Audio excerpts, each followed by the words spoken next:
यदा यदा हि धर्मस्य ग्लानिर्भवति भारत अभ्युत्थानं धर्मस्य तदात्मानं सृजाम्यहम्। जब जब इस पृथ्वी पर धर्म को मिटाने की कोशिश की जाएगी, जब जब अधर्म बढ़ेगा, मैं धर्म की रक्षा के लिए पृथ्वी पर अवतार लूंगा।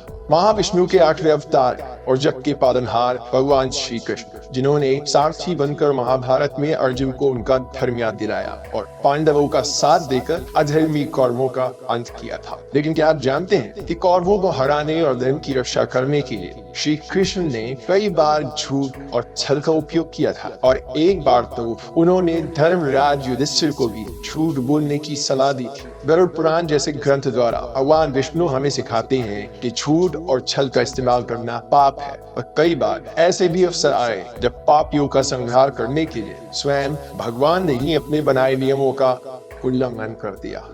अगर श्री कृष्ण छल का इस्तेमाल ना करते तो शायद पांडव कभी दुर्योधन को हरा ही नहीं पाते। कौरवों की मां गांधारी, जिन्होंने अपने दृष्टिहीन पति का दुख समझने के लिए विवाह के तुरंत बाद अपनी आंखों पर पट्टी बांधी थी। पति के लिए उनकी निष्ठा और शिव जी के वरदान से उन्हें एक दिव्य शक्ति हासिल हुई थी। वो जब भी अपनी आंखों से पट्टी हटाएंगी, तब उनकी पहली नजर जिस किसी पर पड़ेगी वो इतना ताकतवर हो जाएगा कि किसी भी वार का उस पर कोई असर नहीं होगा। जैसे ही गांधारी को पता चला कि दुर्योधन को छोड़ उनके सभी पुत्रों की युद्ध में मृत्यु हो गई है, उन्होंने तुरंत दुर्योधन को बुलावा भेजा, जिसमें कहा गया था कि वो स्नान करके वैसे ही नग्न अवस्था में अपनी मां के सामने जाए, ताकि जब वो अपने आंखों की पट्टी खोले, उनकी दिव्य दृष्टि से उसका शरीर वज्र के समान कठोर बन जाए और उसे कोई भी हरा ना सके। लेकिन इससे पहले कि दुर्योधन अपनी मां के आदेश का पालन कर पाता, श्री कृष्ण उसे मिले और उन्होंने अपने चतुर शब्दों से दुर्योधन के मन में शंका पैदा कर दिया। उन्होंने दुर्योधन से कहा, तुम्हारी मां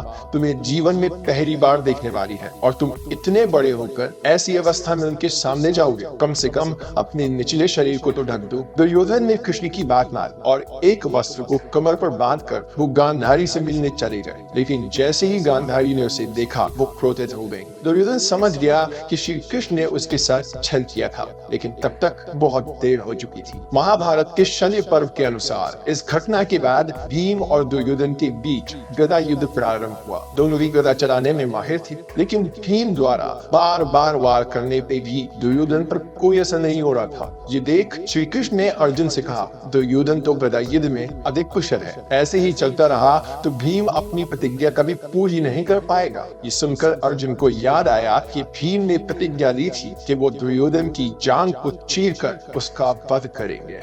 अर्जुन ने भीम की तरफ देखा और अपनी बाई जांघ पर हाथ मारकर इशारा किया। भीम अपने भाई का इशारा समझ गए और उन्होंने अपनी गदा से दुर्योधन की जांघ पर वार करना शुरू किया। बार बार हुए गदा के वार से दुर्योधन की जांघ फट गई और कुछ ही समय में दुर्योधन ने अपनी आखिरी सांस ली।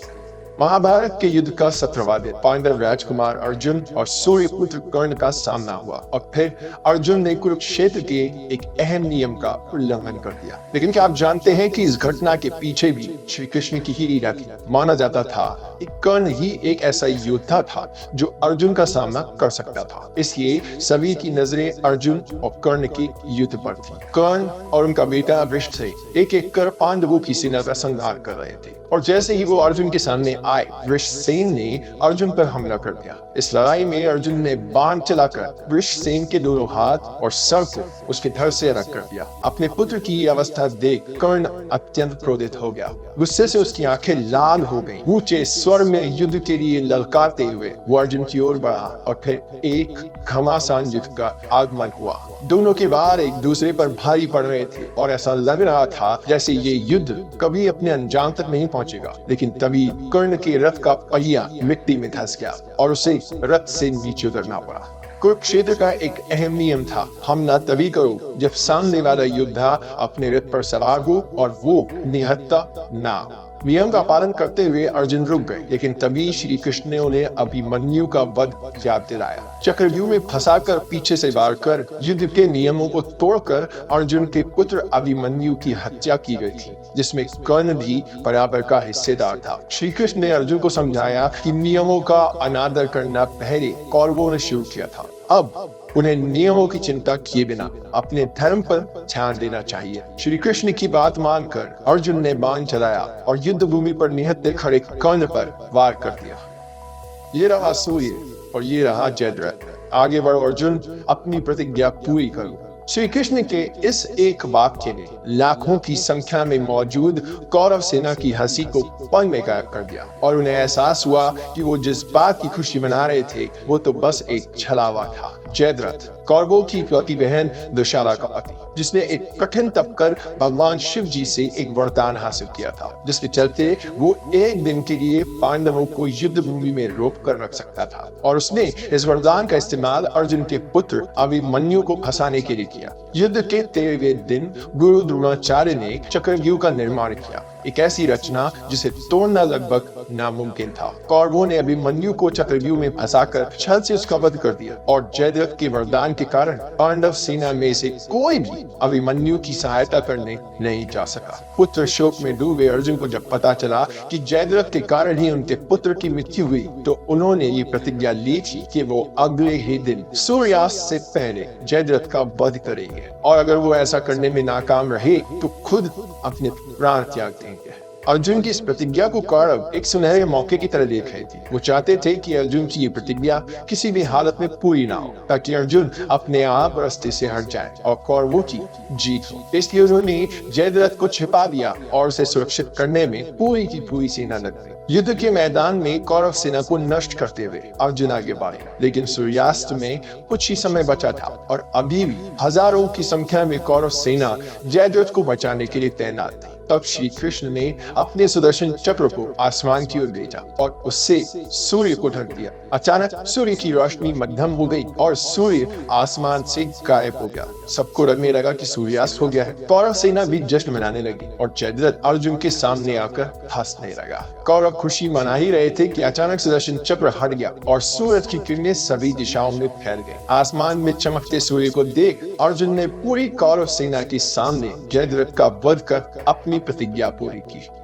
पांडवों के बड़े भाई धर्मराज युधिष्ठिर, जो हमेशा धर्म और सच्चाई के रास्ते पर चलते थे, सभी जानते थे कि चाहे आकाश पाताल एक हो जाए, युधिष्ठिर कभी असत्य का साथ नहीं देंगे। लेकिन एक समय ऐसा भी आया जब श्री कृष्ण ने युधिष्ठिर को झूठ बोलने की सलाह दी। महाभारत के द्रोण पर्व के अनुसार गुरु द्रोणाचार्य का सामना करना पांडव सेना के लिए बहुत कठिन होता जा रहा था। वो सबसे कुशल धनुर्धारी थे और जब तक उनके हाथ में धनुष था उन्हें कोई भी मात नहीं दे सकता। इसलिए गुरु द्रोणाचार्य को हराने के लिए उनका शस्त्र नीचे रखना जरूरी था। श्री कृष्ण जानते थे कि द्रोणाचार्य अपने पुत्र अश्वत्थामा से बहुत प्रेम करते हैं और उनकी इसी कमजोरी को उनके खिलाफ इस्तेमाल करने का सुझाव श्री कृष्ण ने ही पांडवों को दिया। युद्ध के दौरान सेना में मौजूद एक हाथी पागल हो गया और यहाँ से वहां भागकर सबको कुचलने लगा। श्री कृष्ण ने भीम से पूछा, क्या तुम्हें उस हाथी का नाम पता है? भीम ने कहा, हाँ, उसका नाम अश्वत्थामा है। कृष्ण मुस्कुराए और भीम इस संयोग का महत्व समझ गए। कुछ ही देर में उन्होंने उस पागल हाथी का वध कर दिया और द्रोणाचार्य के सामने जाकर जोर से ऐलान किया, अश्वत्थामा मारा गया, अश्वत्थामा मारा गया। ये सुनकर द्रोणाचार्य का मन दुख से विचलित हो गया, लेकिन वो अपने बेटे का पराक्रम जानते थे। वो जानते थे कि कोई भी उसे इतनी आसानी से मार नहीं सकता। इसलिए अपने मन को शांत करने के लिए उन्होंने धर्मराज युधिष्ठिर से पूछा, क्या अश्वत्थामा सच में मारा गया है? द्रोणाचार्य जानते थे कि वो सिर्फ युधिष्ठिर की बात पर ही विश्वास कर सकते हैं, क्योंकि युधिष्ठिर कभी झूठ नहीं बोलते। पर युधिष्ठिर स्वयं जूझ रहे थे। उन्हें श्री कृष्ण ने समझाया था कि ये एक ऐसी परिस्थिति है जिसमें असत्य बोलकर ही वो इस धर्म युद्ध में जीत हासिल कर सकते हैं, धर्म की पुनर्स्थापना कर सकते हैं। द्रोणाचार्य ने फिर से पूछा, धर्मराज, क्या अश्वत्थामा मारा गया? अपने दुविधा भरे मन से संघर्ष करते हुए युधिष्ठिर ने कहा, हाँ, और फिर जानबूझकर धीमे स्वर में बोले, अश्वत्थामा नाम का हाथी मारा गया। लेकिन द्रोणाचार्य ने सिर्फ हाँ सुनकर ही दुखी होकर अपने शस्त्र जमीन पर फेंक दिए और युद्ध भूमि पर बैठकर विलाप करने लगे। जैसे ही द्रोणाचार्य ने अपने शस्त्र फेंके, द्रौपदी के भाई धृष्टद्युम्न ने उनका सर धड़ से रखकर उनका वध कर दिया और इसी के साथ कौरव सेना के सबसे कुशल धनुर्धारी का अंत हो गया। तो ये थी महाभारत से जुड़ी कुछ ऐसी घटनाएं जिसमें हमारे नटखट श्री कृष्ण की लीलाएं नजर आती हैं। श्री कृष्ण के लिए धर्म की रक्षा करना सबसे ज्यादा जरूरी था, फिर चाहे उसके लिए कभी कभी असत्य का मार्ग अपनाना पड़े या छल ही क्यों ना करना पड़े। और आप ही सोचिए, अगर श्री कृष्ण ये सब ना करते तो क्या धर्म की जीत होती? क्या अधर्मी कौरवों की मनमानी को रोकने का कोई और तरीका हो सकता था? क्या पांडव कभी धर्म की रक्षा करने में कामयाब होते? आपको क्या लगता है? हमें कमेंट्स में जरूर बताइए।